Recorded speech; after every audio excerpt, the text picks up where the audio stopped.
మిత్రులందరికీ నమస్కారాలు. ఇవాళ ఇండియా పాకిస్తాన్ యుద్ధం ముగిసిన వారాలు గడిచిపోయినా సరే అమెరికా అధ్యక్షుడు డొనాల్డ్ ట్రంప్ గారు మన భారతదేశ పరువు ప్రతిష్టలను పదే పదే ఆయన మంట గలుపుతూ ఉన్నాడు. మరి మన ప్రైమ్ మినిస్టర్ మోడీ గారు, మన సెంట్రల్ గవర్నమెంటు, మన బీజేపీ నాయకులు మరి వారేం చెప్తారో నాకైతే అర్థమే కావడం లేదు.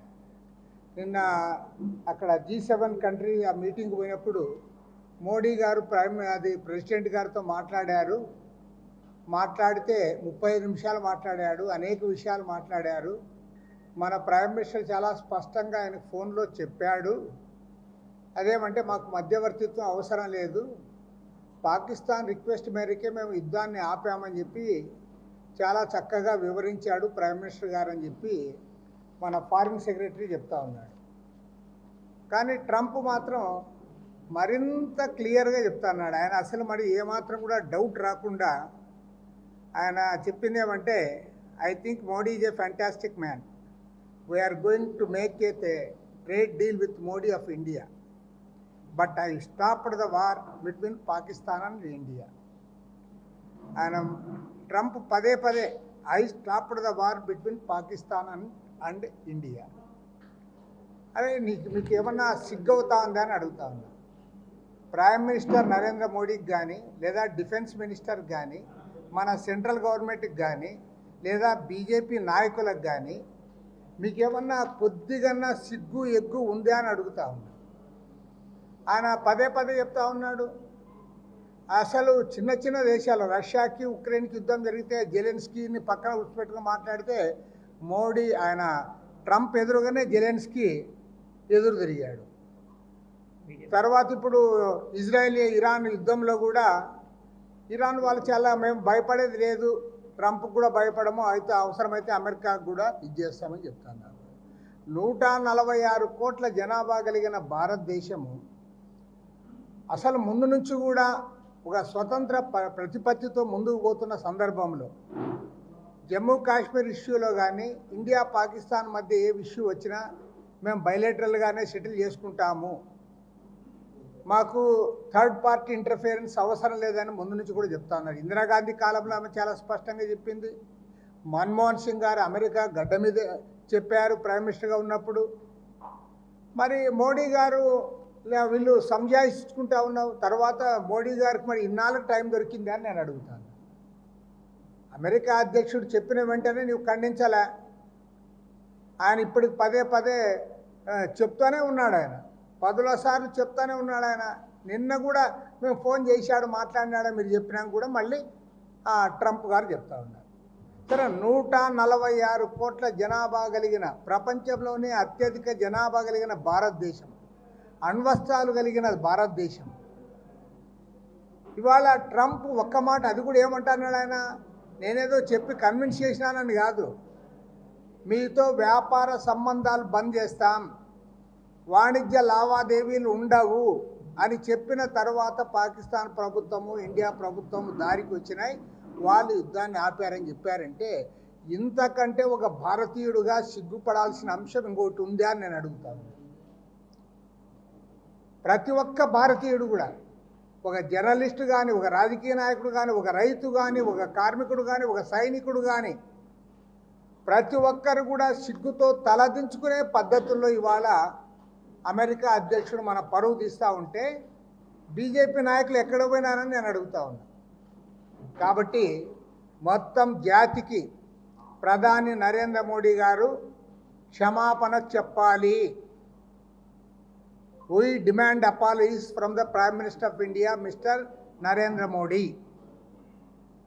The second thing is వెంటనే పార్లమెంట్ సమావేశాలు ఏర్పాటు చేయాలి.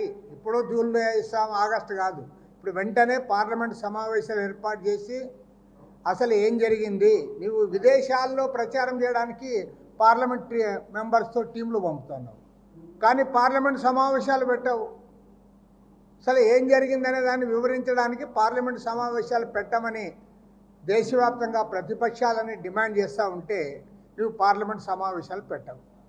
కాబట్టి ఏమంటే జాతికి క్షమాపణ చెప్పాలి, నంబర్ 1. నంబర్ 2, తక్షణమే పార్లమెంట్ సమావేశాలు ఏర్పాటు చేయాలని సిపిఐ తరఫున డిమాండ్ చేస్తూ ఉన్నాం. ఇంకా రెండవ ముఖ్యమైన అంశము, ఇవాళ రెండు తెలుగు రాష్ట్రాల మధ్య మళ్ళీ ఉద్రిక్తతలు రెచ్చగొట్టడానికి ప్రయత్నాలు చేస్తూ ఉన్నారు. మరి ఇదేం రాజకీయం అర్థమే కాలే.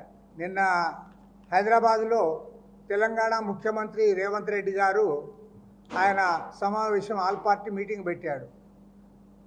గోదావరి బనకచెర్ల ప్రాజెక్టును నిలిపివేయాలి, దానికోసం అన్ని పార్టీలు కలిసి ఢిల్లీలో ఒత్తిడి తేవాలి, అవసరమైతే లీగల్ బ్యాటిల్ కూడా చేద్దామని చెప్పి ఆయన చెప్పాడు.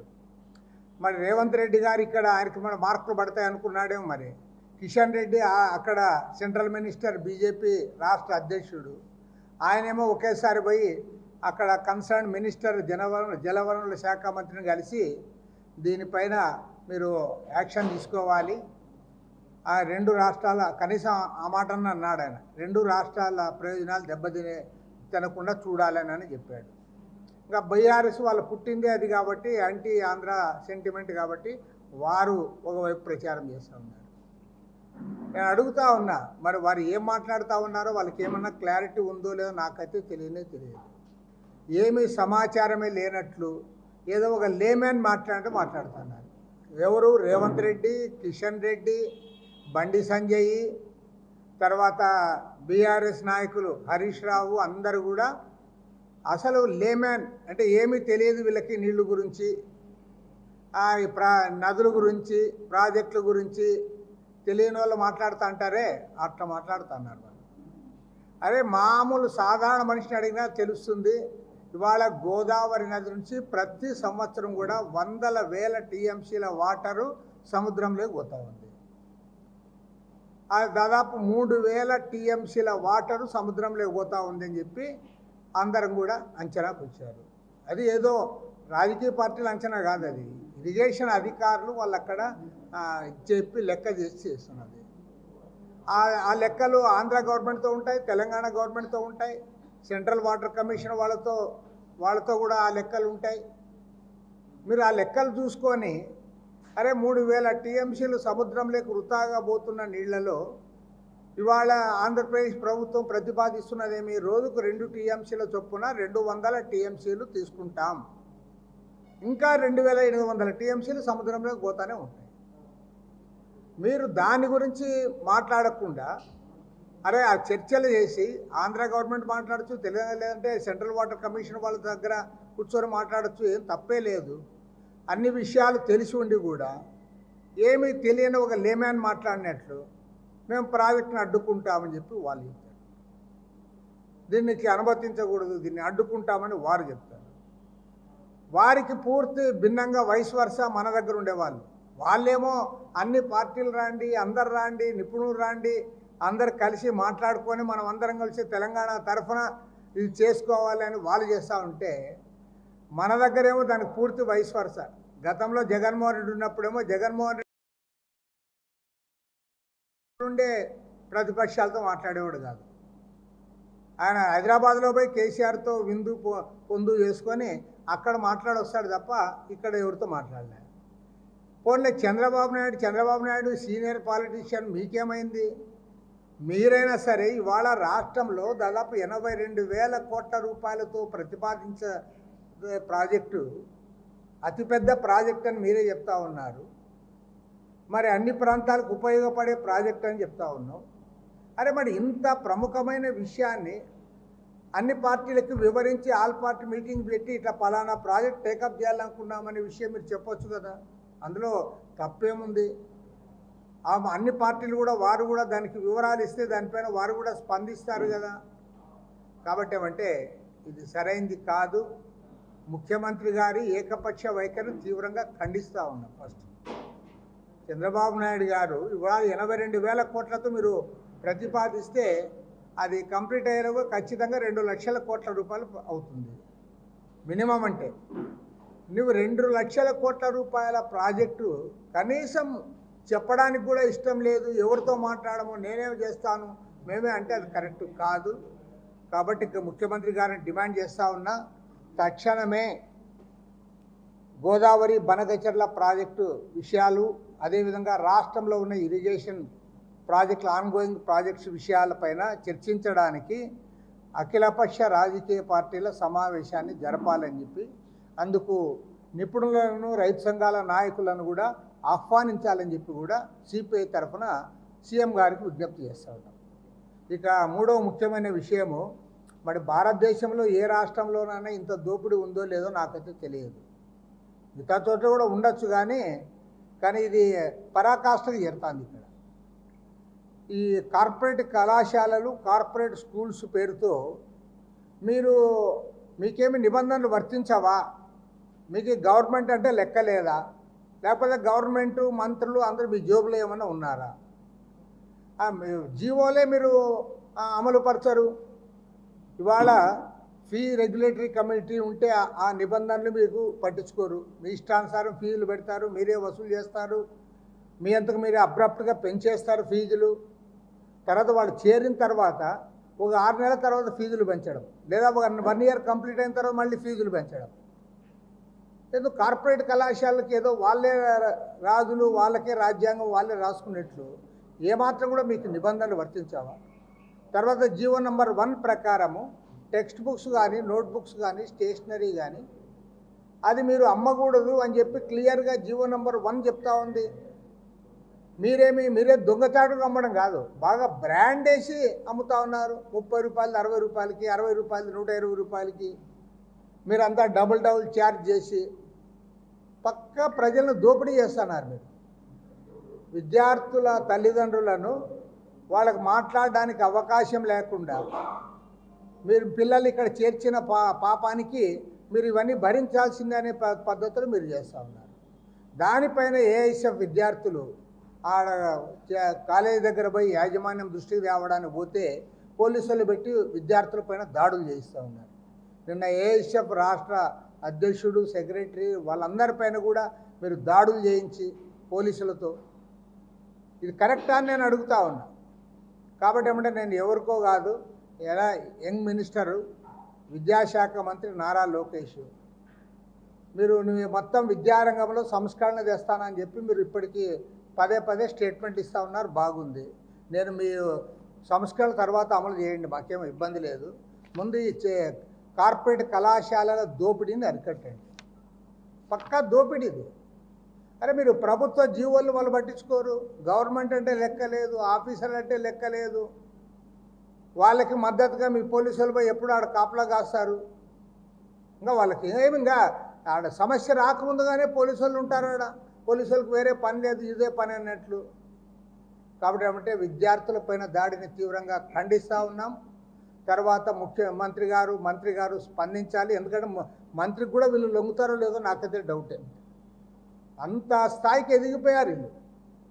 కాబట్టి ఏమంటే నారా లోకేష్ గారు విద్యాశాఖ మంత్రిగా మీరు సక్సెస్ అయినారా కాలేదా అనే దానికి మీకు గీటురా ఏమంటే మీకు టెస్ట్ ఇది గవర్నమెంట్ జీవోలు అమలు చేయండి. మేము అంతకంటే మించేం కోరడం లేదు. లేదా కొత్త చట్టాలు తెచ్చి కొత్త సంస్కరణ చేపట్టు లేదా రద్దు చేయమని ఇవన్నీ కూడా కోరడం లేదు. మీ జీవోలు ఏవైతే మీరు గవర్నమెంట్ జీవోలు ఉన్నాయో ఆ జీవోలు ఇంప్లిమెంట్ చేయండి. దాంట్లో ఆ జీవోలు కూడా మీరు ఇంప్లిమెంట్ చేయకపోతే గవర్నమెంట్ ఉన్నట్లా, గవర్నమెంట్ లేనట్లా, లేదంటే గవర్నమెంటే బంద్ చేసుకొని వాళ్ళకే గవర్నమెంట్ అప్పచెప్పండి.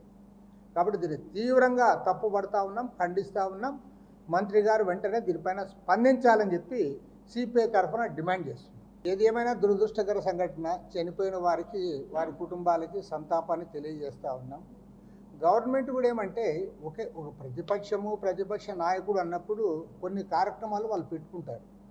వాళ్ళు కార్యక్రమాలు పెట్టుకుంటానే మీరు మీకు అనుమతించము లేదా మిమ్మల్ని రానివ్వము అన్నట్టుగా పోలీస్ అధికారులు ఇస్తున్న స్టేట్మెంట్ అవి కరెక్ట్ కాదు.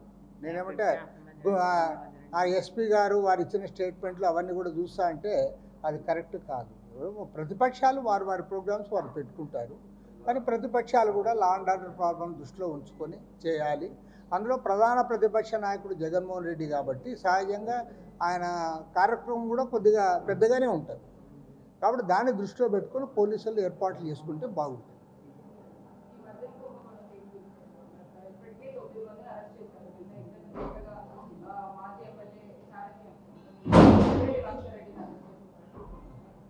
అదే మద్యం కుంభకోణం దానిపైన విచారణ జరుగుతుంది.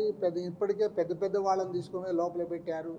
సీనియర్ ఐఏఎస్లోగా పనిచేసిన వాళ్ళు, సీఎం ఆఫీస్లో పనిచేసిన వాళ్ళు, రాజకీయ నాయకులు, అదేవిధంగా అనేక మందిని తీసుకొని పోయి అరెస్ట్ చేశారు. వాళ్ళు దాదాపు 3,200 కోట్ల రూపాయల కుంభకోణం అని చెప్పి ఇవాళ దర్యాప్తు చేస్తున్న సిట్ అధికారులు వాళ్ళు ప్రకటిస్తూ ఉన్నారు. కాబట్టి ఏమంటే ఇంత పెద్ద లిక్కర్ కుంభకోణము నాకు తెలిసినంత వరకు భారత ఎంటైర్ ఇండియాలోనే ఎక్కడ ఇంత పెద్ద కుంభకోణం జరగలేదు. మేము మాత్రం చాలా క్లియర్గా చెప్తున్నాం, ఇందులో ఎవరు ఇన్వాల్వ్ అయినా, వారు ఎంత పెద్దవారైనా బుక్ చేయాల్సిందే, జైల్లో పెట్టాల్సిందే, దానిపైన ఇచ్చేయాల్సిందే. న్యాయ వ్యవస్థ కూడా ఇలాంటి విషయాల్లో గట్టిగా ఉండాలని కోరుతాను.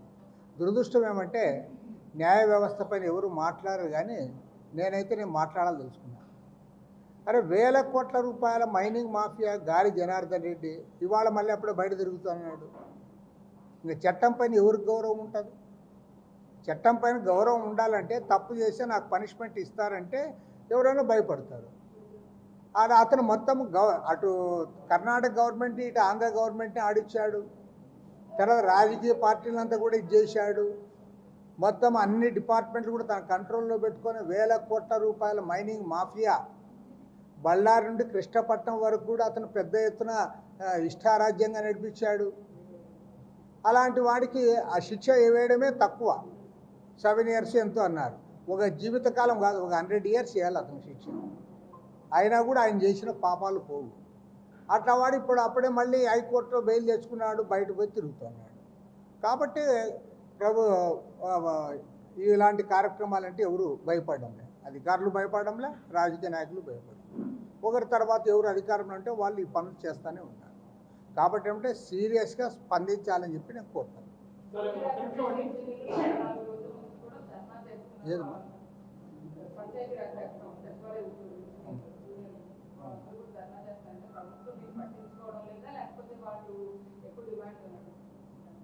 లేదు, మా విషయం మా దగ్గర కూడా వచ్చారు. మా ఏఐటీసీ నాయకులు కూడా పోయి వాళ్ళకి మద్దతు ఇచ్చారు.